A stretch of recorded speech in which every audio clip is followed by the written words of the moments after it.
드리겠습니다.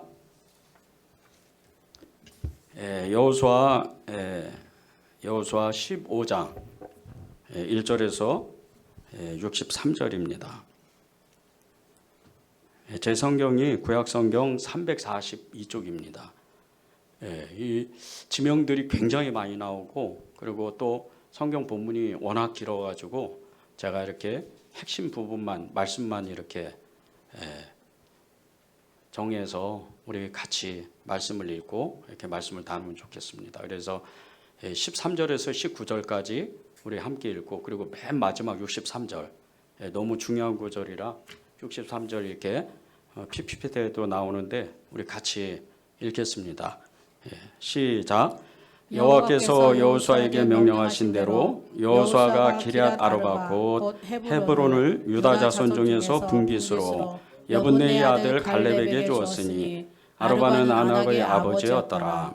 갈렙이 거기서 아낙의 소생 그 세 아들 곧 세세와 아이만과 달메를 쫓아내었고, 거기서 올라가서 드빌 주민을 쳤는데 드빌의 본 이름은 기럇세벨이라.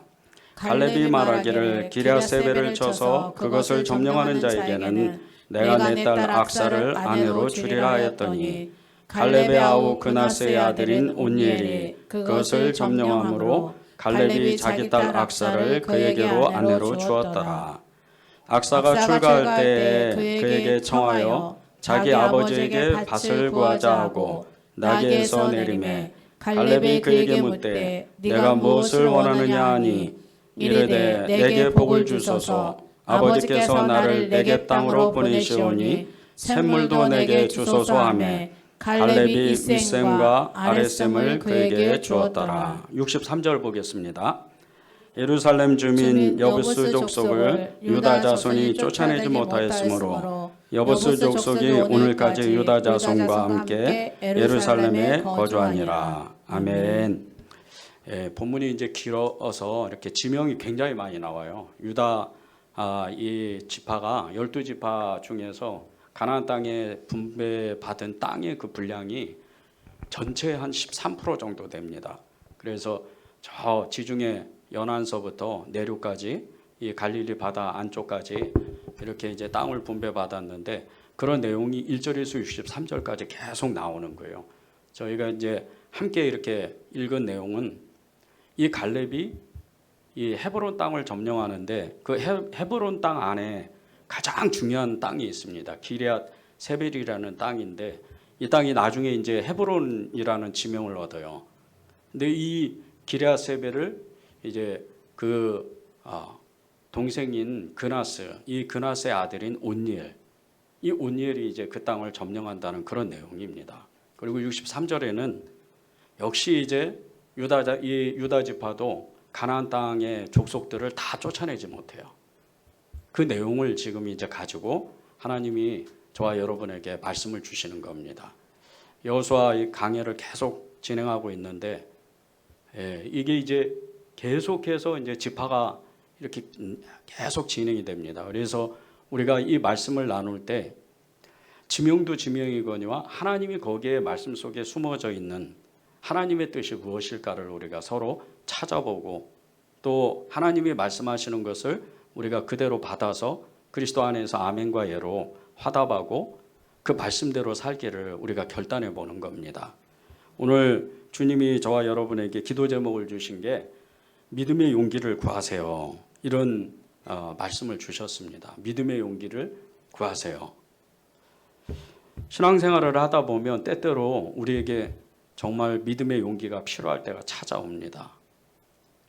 너무나 힘들 때, 또 죄에 빠져서 정말 허우적거릴 때, 그럴 때 우리는 믿음의 용기를 정말 하나님 앞에 드려야 그 죄에서 빠져나오고 우리의 그 어려운 삶에서, 고난과 고통 가운데에서, 그리고 우리가 때때로 너무나도 힘들어하는 그 신앙생활 가운데에서 능히 이기고 빠져나올 수가 있는 거죠. 우리에게 하나님은 늘 용기를 주십니다. 믿음을 주세요. 근데 그 믿음을 주실 때 하나님은 우리에게 그 믿음을 주시면서 한 가지 결단하게 만드십니다. 근데 그 때가 이제 우리에게 때때로 찾아오는데, 이스라엘의 대사사였던 이 기드온이라는 사람이 어느 날 하나님의 그 부르심을 받았을 때 이스라엘 나라 전체에 바알 신앙 숭배 사상으로 완전히 그냥 나라가 다 점령이 됐습니다. 어린아이에서부터 어른에 이르기까지 남녀노소 모든 사람들이 바알을 섬기고, 그 바알을 섬겨야 잘 살거든요. 이 바알은 농사의 신입니다.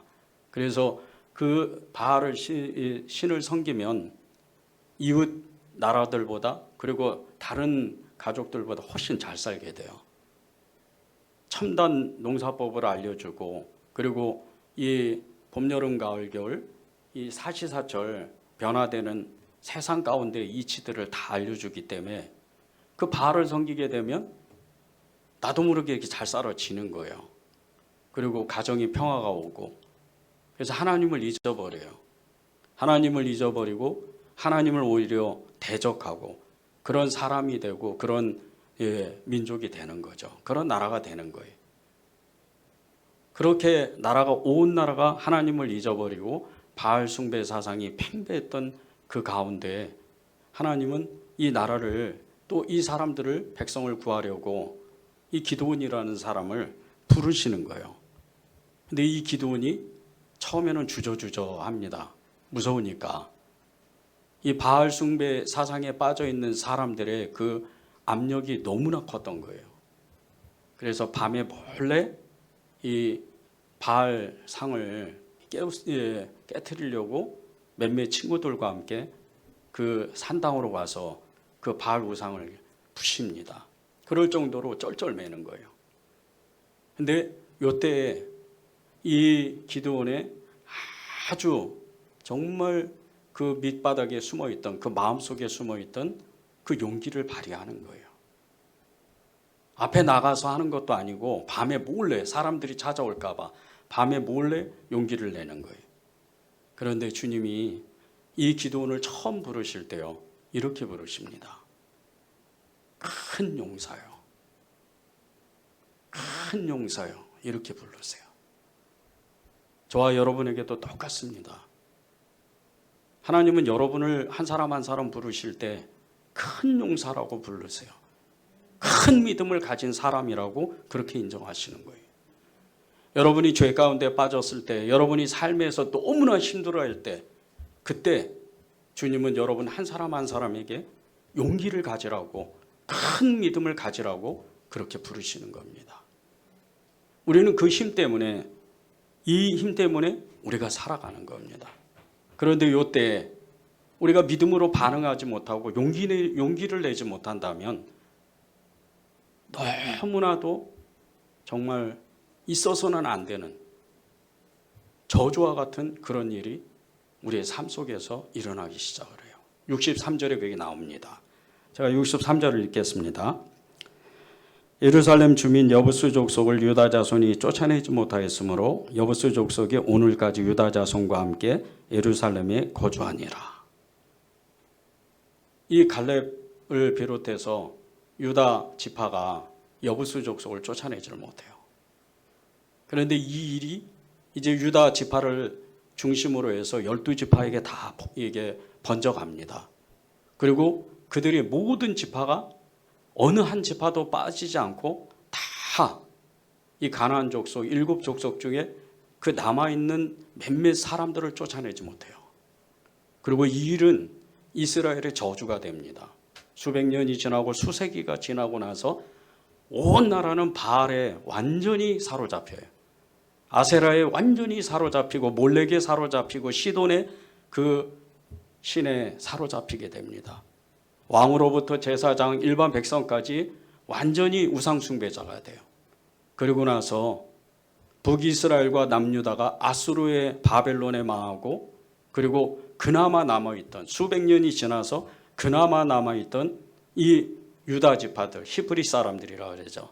이 히브리 사람들은 대제국 로마에 의해서 AD 70년에 나라 자체가 아예 없어져 버려요. 바알 우상을 섬기는 그것을 완전히 쳐내지 못해서. 솔로몬 아시죠? 이 솔로몬의 그 영광은 이루 말할 데가 없어요. 이 솔로몬의 그 영광은 두 번 다시 그렇게 하나님의 은혜를 받을 수 없을 만큼 수많은 영화를 누립니다.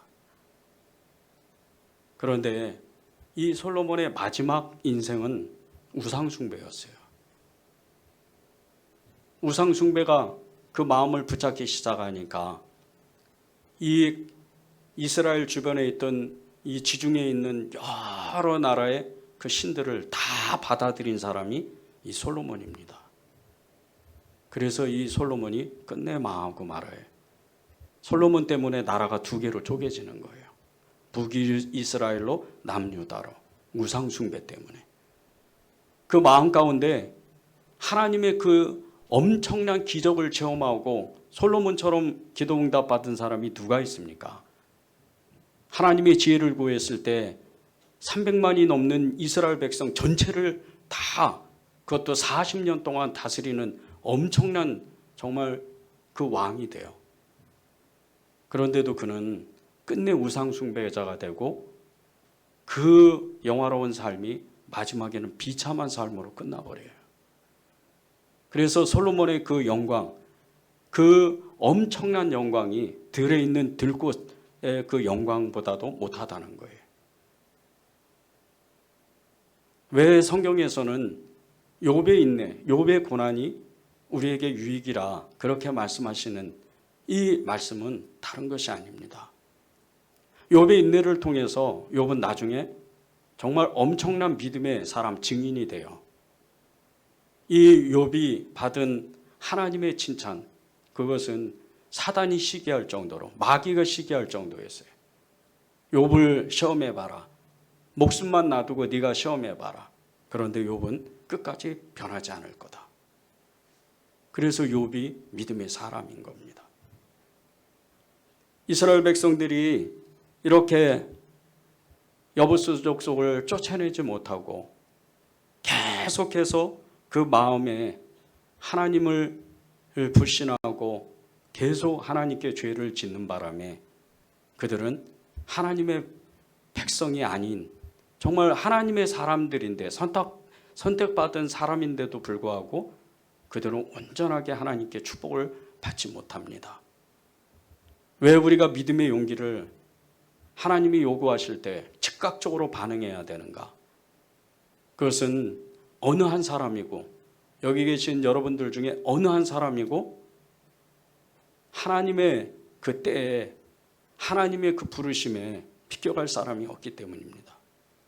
봄, 여름, 가을, 겨울이 계속해서 계절이 찾아오는 것처럼 우리의 인생은 좋을 때도 있고 슬플 때도 있고 죄를 질 때도 있고 그리고 하나님께 온전할 때도 있어요.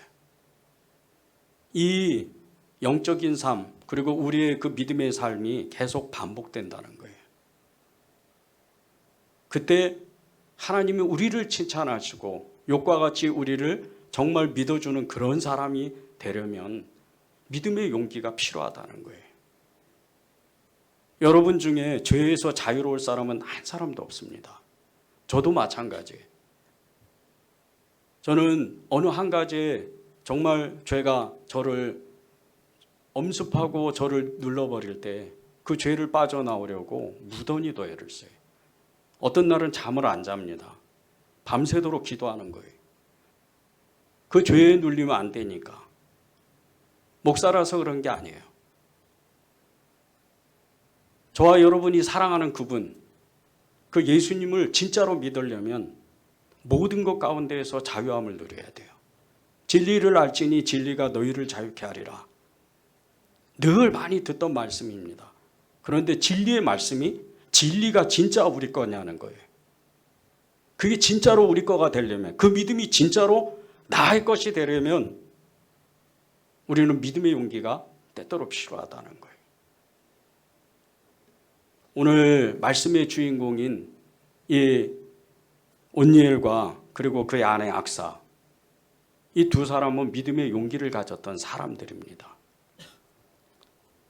이 악사의 아버지였던 갈렙이 이 헤브론 땅을 거의 다 점령을 했습니다. 그런데 그 헤브론 땅 중에서 가장 중요한 땅이 있는 거예요. 너무나 중요한 땅이에요. 이 헤브론 땅 안에 있는, 이 헤브론 산지 안에 있는 그 땅 중에서 가장 중요한 땅이 기럇세벨입니다. 이 기럇세벨은 그 책의 도시라는, 기록의 도시라는 이런 명명을 가지고 있어요. 책의 도시, 기록의 도시. 이 바알의 우상을 섬기는 이 땅, 가나안 땅 안에서 이 가나안 전체를 놓고 가장 중심이 되는 땅이 기럇세벨입니다. 이곳에서는 천문학과 지리학, 그리고 농사를 짓는 첨단 농사법이죠. 이런 것들이 정말 발전되고 정말 두 번 다시 그렇게 뛰어난 기술이 없을 정도로, 뛰어난 학문이 없을 정도로 그런 문화를 가진 도시가 기럇세벨입니다. 이 땅에 들어가서 이스라엘 백성들이, 특히 유다 지파의 사람들이 이 땅을 완전히 점령해야 가나안은, 이 가나안 전쟁에서 완전히 승리하는 겁니다. 그런데 이 땅을 갈렙이 점령하기 전에 한 가지 그 지파의 사람들에게 약속을 하는 겁니다. 이 땅을 점령하는 사람에게 내 딸 악사를 그의 아내로 주겠다. 거기에 손을 든 사람이 온니엘입니다. 온니엘은 그동안 가지고 있던 그 믿음의 용기를 그날 발휘한 겁니다. 그리고 그는 주저하지 않고 바로 그 사내림의 그 땅을 올라가서 이 기럇세벨을 완전히 점령합니다. 근데 이 온니엘이 기럇세벨을 점령한 두 가지 의미가 있습니다. 첫 번째는 문화를 점령하는 겁니다. 우리는 믿음으로 살면서 많은 문화 전쟁을 합니다. 우리가 아무렇지도 않게 보는 TV, 영화, 그리고 세상의 여러 가지 소식을 전해주는 SNS 그 매체들, 유튜브나, 그리고 우리가 흔히 그냥 핸드폰을 들고 다니면서 세상 소식을 듣는 이 가운데에서 사단은 우리도 모르는 사이에 그들의 손으로 우리를 옮아맵니다. 이 문화전쟁에서 그리스도의 성도들이 지게 되면 교회는 계속해서 무너지는 겁니다. 지금은 마지막 시대 때라고 수많은 예언가들, 목사님들, 그리고 기도의 중보기도자들이 많은 이야기를 합니다.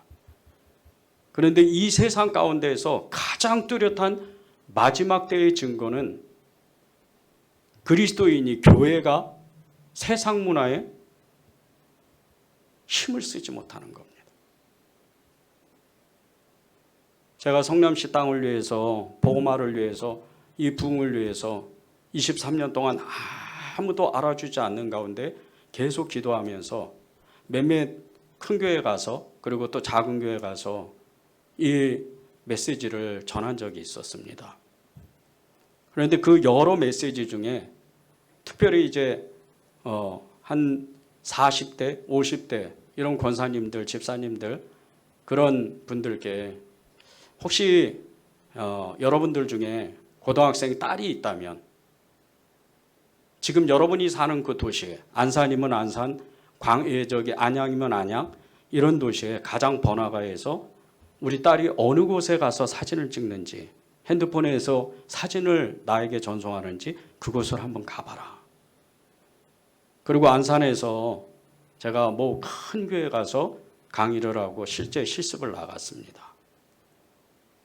그 중앙역이라는 그곳에 가서 우리로 말하면 서현역이나 야탐역 이런 곳이죠. 그곳에 가서 그 현장을 보여주니까 정말 어느 권사님은 땅바닥에 주저앉아서 대성통곡을 하더라고요. 혹시 여러분 중에도 여러분 그 고등학생 딸이 있거나 중학생 딸이 있다면 그 사진을 찍었던 장소, 친구들이랑 너무 해맑게 찍었던 그 장소가 어딘지를 금방 알게 되면 여러분이 이 영적 전쟁, 이 문화 전쟁에서 얼마나 우리가 지금 막의 밥이 됐는지를 금방 압니다.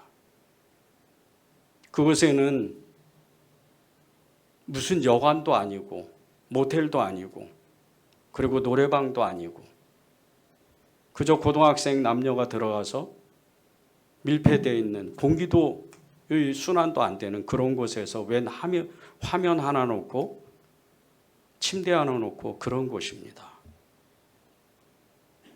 그런 곳에서 우리 아이들이 사진을 찍는 거예요. 바깥에 나오면 뒤에 배경화면이 좋으니까. 지금 우리 아이들이 그런 데서 문화생활을 하고 있는 거예요. 이 가나안 땅에 이 문화 전쟁, 왜 이 기럇세벨을 완전히 점령해야 되는가? 그리스도인들은 세상과 타협하는 사람들이 아닙니다. 이 온니엘의 이 믿음의 용기는 이 기럇세벨에 있는 모든 가나안의 그 우상숭배 사상을 초점을 맞춰서 완전히 사람은 물론이거니와 그 문화 자체를 완전히 그 땅에서 없애는 그런 사명을 받은 겁니다. 그래서 이 온니엘이 갈렙의 딸 악사와 결혼한 겁니다. 고대 이 이스라엘에서는 큰 전쟁에서 혁혁한 공을 세운 사람에게 자신의 딸을 주는 그런 풍습이 있습니다. 다윗이 그랬죠. 사울 왕이었던 그 딸과 그리고 전쟁에서 이겨서 결혼을 했잖아요. 근데 단순히 온니엘이 악사와 결혼한 그런 것 때문에 이 전쟁을 나간 게 아니에요. 온니엘이 누굽니까? 이스라엘의 대지도자였던 갈렙의 그 동생 그나스의 아들이에요. 믿음의 전통의 그 가문을 가지고 있는 사람이에요. 어렸을 때부터 아버지와 그 삼촌을 보면서 큰아버지를 보면서 믿음을 전수했던 사람이에요. 이 땅 가운데 가장 영향력 있던 사람이 여호수아입니다. 그리고 여호수아의 그 믿음의 삶, 믿음의 선포들을 하나님을 어떻게 믿는지를 그대로 본 사람이에요. 이 온니엘의 지금의 나이가 이 기럇세벨을 점령하는 이 나이가 45세에서 50세 가까이 됩니다. 온니엘은 자신의 모든 것을 다해서 이 기럇세벨을 점령한 거예요. 그 문화를 이제 여호와 신앙으로 완전히 바꾸기 위해서 우리에게도 이 믿음 생활을 하면서 신앙 생활을 하면서 세상과 타협하지 말아야 되는 하나님의 그 부르심이 있습니다. 여러분이 직장을 다니고 세상 사람을 만날 때 좋은 사람을 만나고 또 좋지 않은 사람을 만날 수도 있습니다. 그러나 여러분의 사람을 만나는 기준은 그런 기준이 아닙니다. 예수님의 복음이 있는 것인가? 예수님을 믿는 사람인가? 거기에 기준을 둬야 돼요. 세상에 아무리 좋은 사람, 선한 일을 하는 사람도요, 막상 예수님 믿으세요. 자신의 전 재산을 털고 10억, 20억, 100억을 사회에 환원하고 어려운 사람을 도와주는 이런 사람에게도 결정적으로 예수 믿으세요 이렇게 하면 완전히 얼굴이 달라집니다. 영이 다르니까. 세상에는 두 가지 영밖에 없어요. 성령의 역사와 악령의 역사, 이 두 가지밖에 없습니다. 중간지대는 없는 거예요. 그래서 여호수아는 어느 때까지 머뭇머뭇할 것이냐. 나는 여호와 나의 하나님 그분만 따라가겠다. 그렇게 선포를 하는 거예요. 기독교 2000년 역사의 수많은 믿음의 증인들, 믿음의 사람들, 그 사람들은 세상과 타협하는 사람들이 아니었어요. 오늘 내가 순교를 해도, 오늘 내가 가진 모든 것을 잃어버린다 하더라도 나는 오직 예수, 오직 믿음, 오직 성령, 오직 말씀으로 살겠다고 선언한 사람들이 이 세상을 붙잡은 겁니다. 어떤 한 사람이 기도함으로 인해서 이 세상이 망하지 않을 수도 있어요. 어떤 한 교회가 그 지역에 있음으로 인해서 그 지역에 있는 악한 역사, 세상의 문화가 힘을 쓰지 못하는 지역도 있습니다. 이것이 문화전쟁입니다. 여러분이 세상과 타협하면 안 됩니다. 주님은 우리를 당신의 생명을 주셔서 우리를 부르셨어요. 그런데 우리는 그저 교회에 나와서 예배드리고 헌금 조금 하고 봉사 조금 하면 그게 예수님 믿는 줄 알아요. 아닙니다. 예수 믿는 건 결코 쉽지가 않아요. 예수 믿는 거는 우리의 생명을, 우리의 삶을 드려야 돼요. 내가 예수 믿는다고 우리의 자녀들이 예수 믿는 게 아닙니다. 우리의 자녀들이 예수를 믿으려면 내가 그분을 불꽃과 같이 사랑해야 돼. 그래야 우리 자녀들이 나의 등 뒤의 모습을 보고 나의 신앙의 모습을 보고 나를 따라오는 거예요. 여러분이 하나님이 어느 날 찾아오셔서 오늘부터 믿음의 용기를 내자, 믿음의 결단을 하자, 그렇게 요구하시면 여러분은 즉각적으로 그리스도 안에서 아멘과 예로 화답해야 돼요. 그것이 주님의 부르심입니다.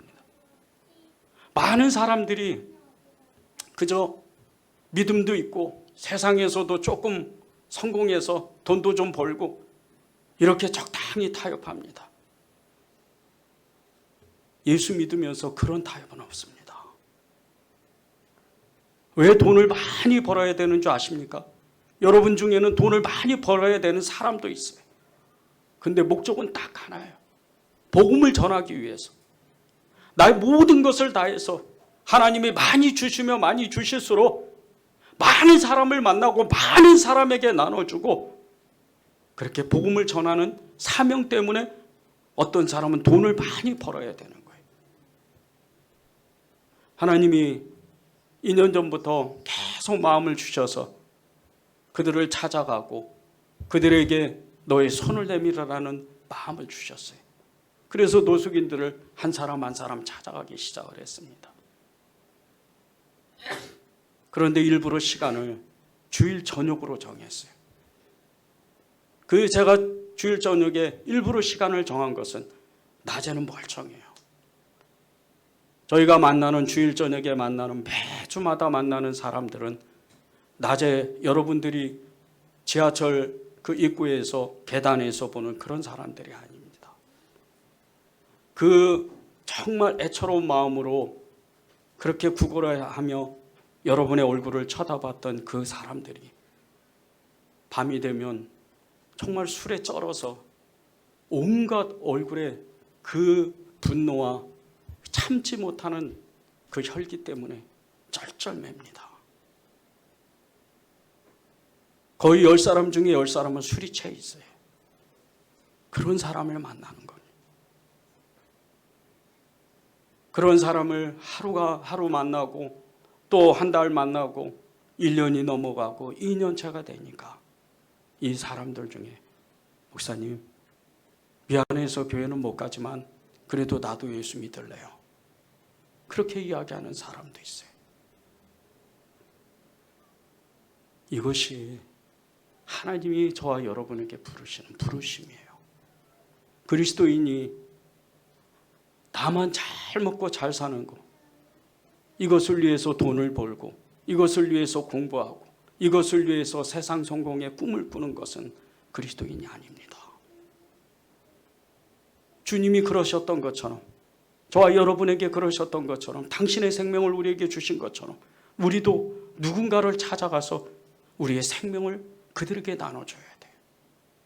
그래도 여러분은 잘 먹고 잘 삽니다. 걱정 안 하셔도 돼요.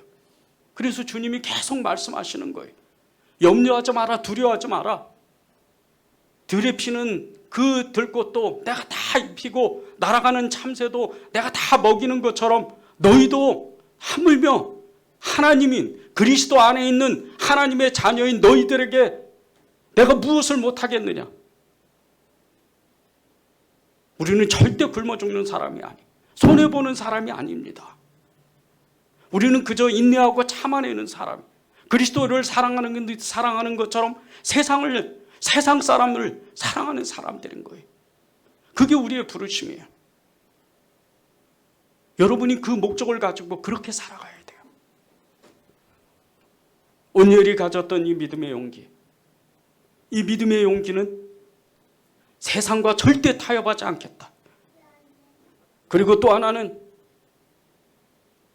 이 땅을 점령했을 때 나를 통해서, 교회를 통해서 하나님의 나라가 그 땅 가운데 임하도록 목숨을 걸고 용기 있는 그 믿음의 행동을 한 겁니다.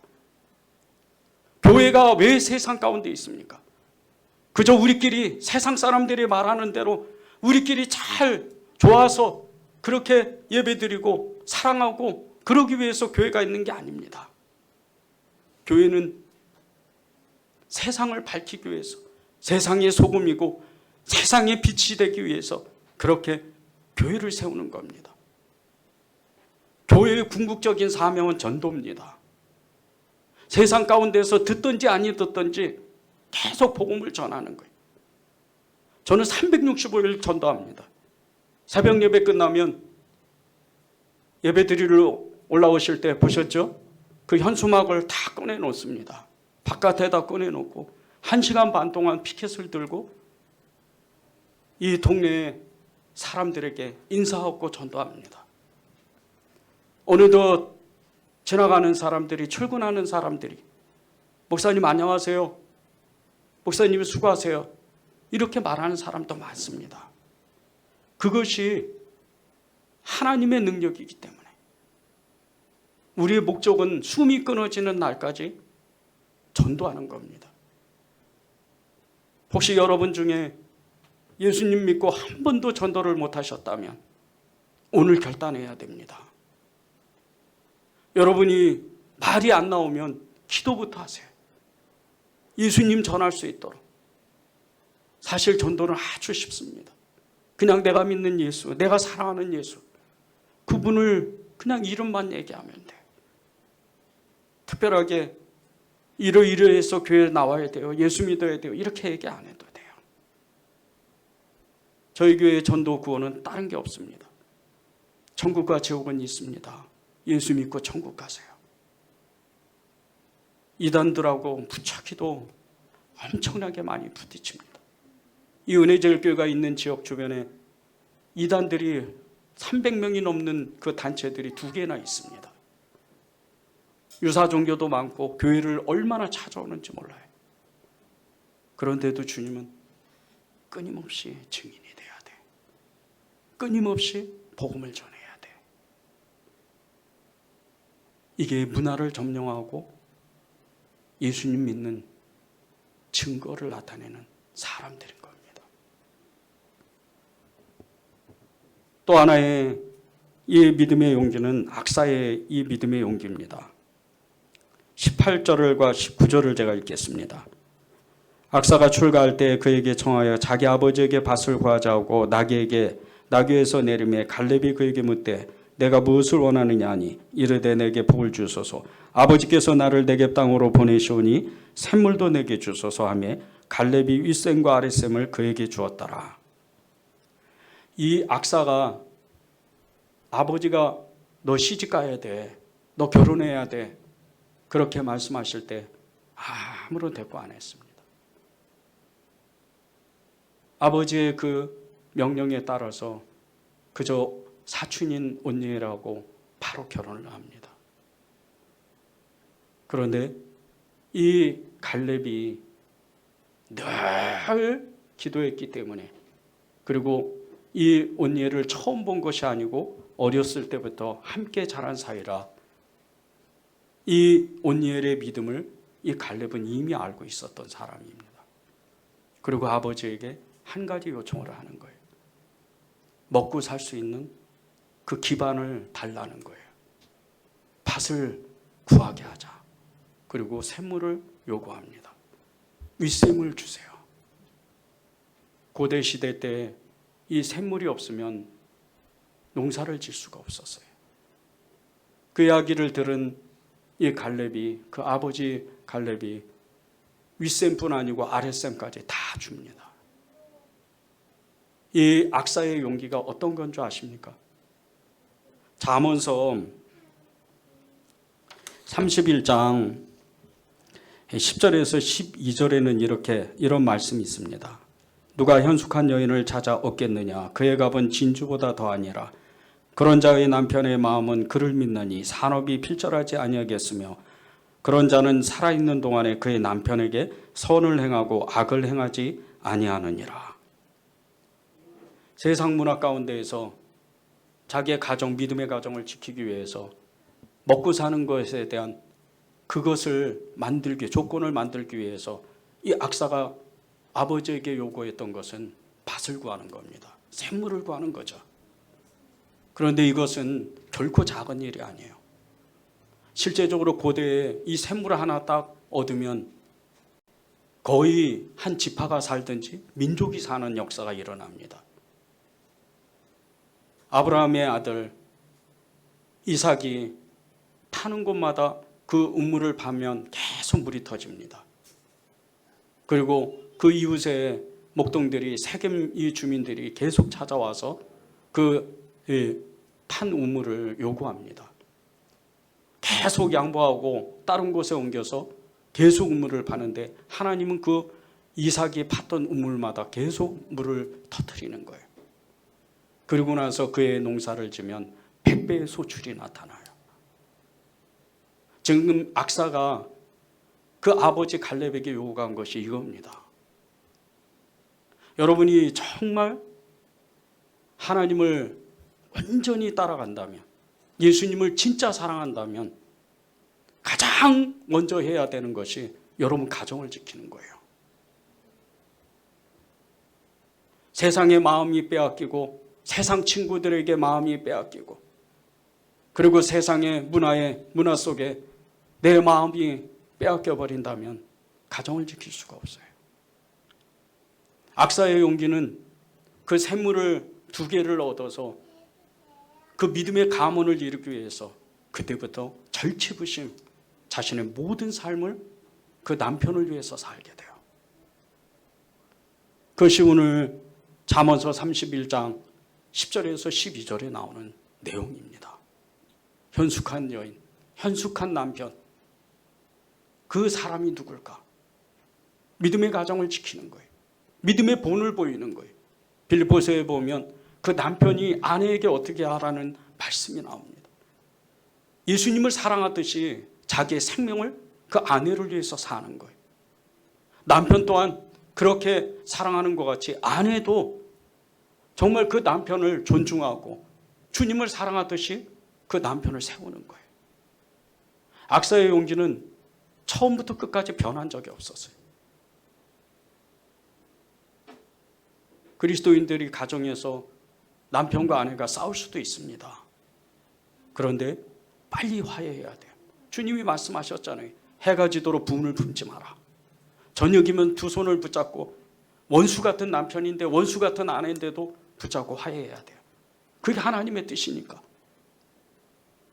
여러분이 가정이 다 남편의 가정, 아내의 가정이 다 다르고 다른 사람이 만나서 가정을 이루고 결혼을 하고 그렇게 믿음 생활을 하고 가정 생활을 한다 하더라도요. 성경에서 말씀하실 때는 남자와 여자가 그 부모의 곁을 떠나서 하나가 되는 것이 하나님의 비밀이라고 그랬어요. 그것을 교회에 비유했습니다. 남편과 아내는 교회의 몸이라는 거예요. 하나님의 몸이라는 거예요. 예수님의 몸이라는 거예요. 하나라는 거예요. 부모도 다르고 성도 다르고 그렇게 사랑해서 만났는데 하나라는 거예요. 그 증거가 여러분의 자녀예요. 서로 뜨겁게 사랑하고 서로 뜨겁게 정말 위해 줄 때 정말 믿음의 그 본이 세상의 빛과 소금으로 그렇게 드러나는 거예요.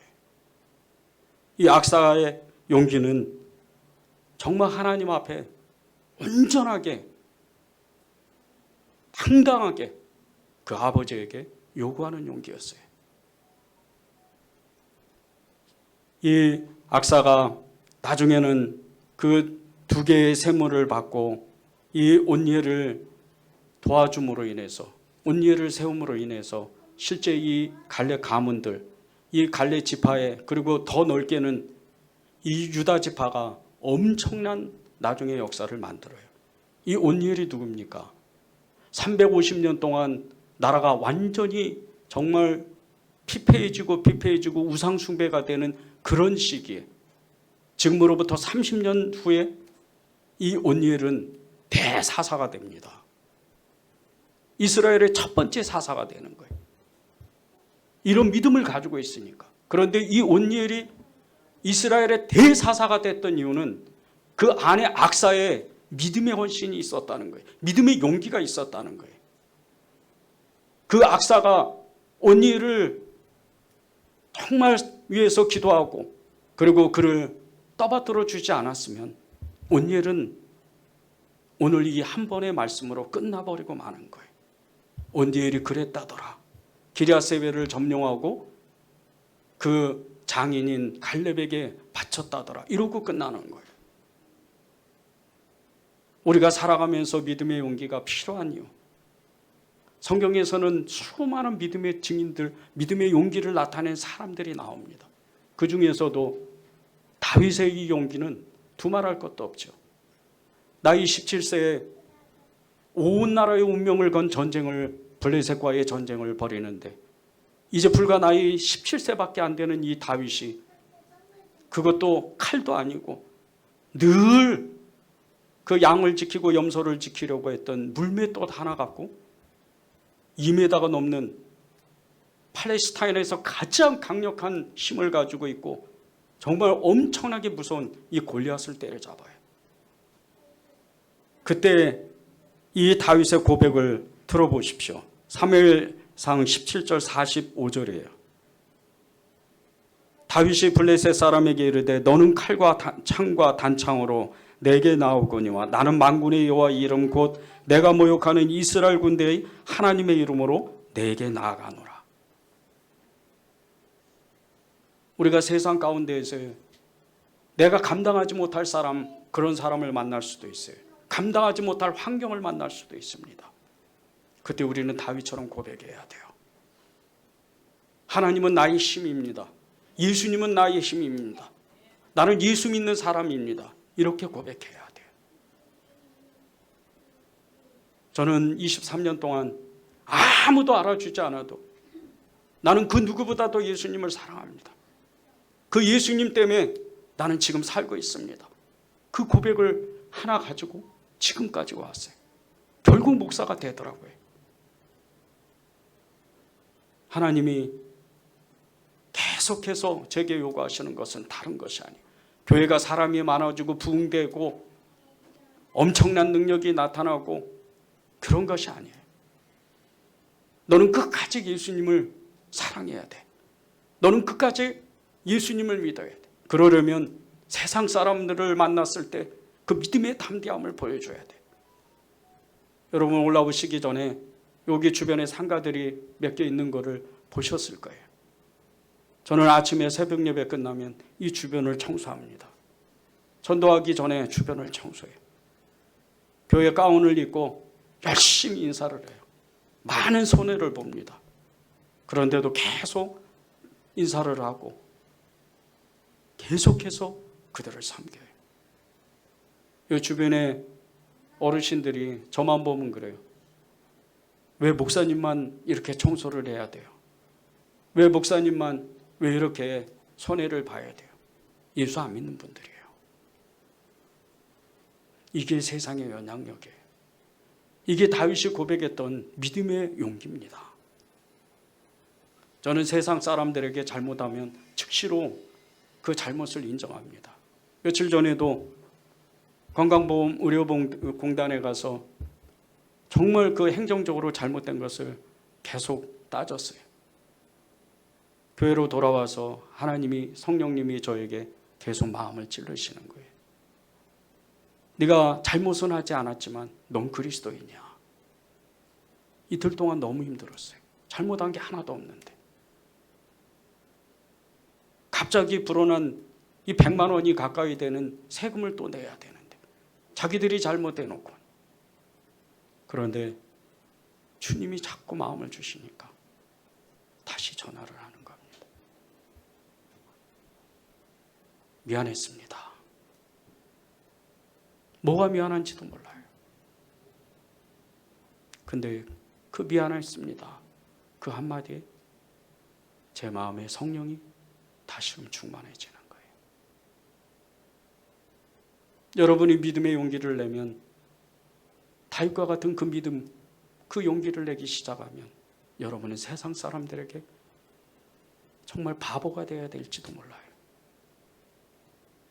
많은 어려움이 있을지도 모릅니다. 왜 나만 손해봐야 돼? 그런데 그 인내를 통해서 주님을 깊이 만나는 거예요. 그 인내를 통해서 주님을 경험하게 되는 거예요. 성도들에게는 때때로 정말 주님이 믿음의 용기를 계속 요구합니다.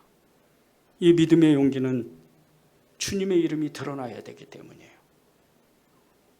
그리스도 이 주님으로 말미암아 난 그 믿음, 그것을 선포하게, 그렇게 그것을 원하셔서 우리에게 믿음의 용기가 필요한 거예요. 빌립보서 2장 9절과 9절에서 11절입니다. 이러므로 하나님이 그를 지극히 높여 모든 이름에 뛰어난 이름을 주사 하늘에 있는 자들과 땅에 있는 자들과 땅 아래에 있는 자들로 모든 무릎을 예수의 이름에 꿇게 하시고 모든 입으로 예수 그리스도를 주라 시인하여 하나님 아버지께 영광을 돌리게 하셨느니라. 우리가 믿음의 용기를 주님께 고백하고 세상 가운데 주님으로 살아가기를 시작하면 주님은 서서히 드러나기 시작을 해요. 그리고 그분의 이름이 온 세상 가운데 선포되기 시작합니다. 제가 이 은혜제일교회를 온 지 이제 4년째입니다. 이 주변에 있는 많은 상가 주인들, 동네 사람들은 저를 보면 목사인 줄 다 압니다. 하다못해 이단도 은혜제일교회 목사님이다, 이렇게 알 정도로 저 이 지역에서 아무것도 한 일이 없는데 점점 사람들의 입에 오르내리기 시작하는 거예요. 그 이유는 딱 한 가지예요. 예수님의 이름 때문이에요. 제 심령에는 이미 부흥이 왔어요. 저는 그분만 생각하면 이렇게 제 마음에 갈망이 일어나고 그분만 생각하면 눈물이 나는지를 몰라요. 그분을 사랑하니까. 그것이 저의 심령의 부흥이에요. 믿음의 용기가 필요할 때 주님, 저는 힘이 없지만 주님의 이름을 부르기를 원합니다. 그렇게 고백합니다. 예수님의 이름에는 사람들이 알지 못하는 권능이 있습니다. 예수님의 이름에는 세상이 알지 못하는 권세가 있어요. 예수님의 이름에는 가장 약한 것을 가장 강하게 만드는 능력이 있어요. 그분의 이름에는 그 어떤 것도 그분 앞에, 그분의 이름 앞에서는 무릎 꿇게 돼 있어요.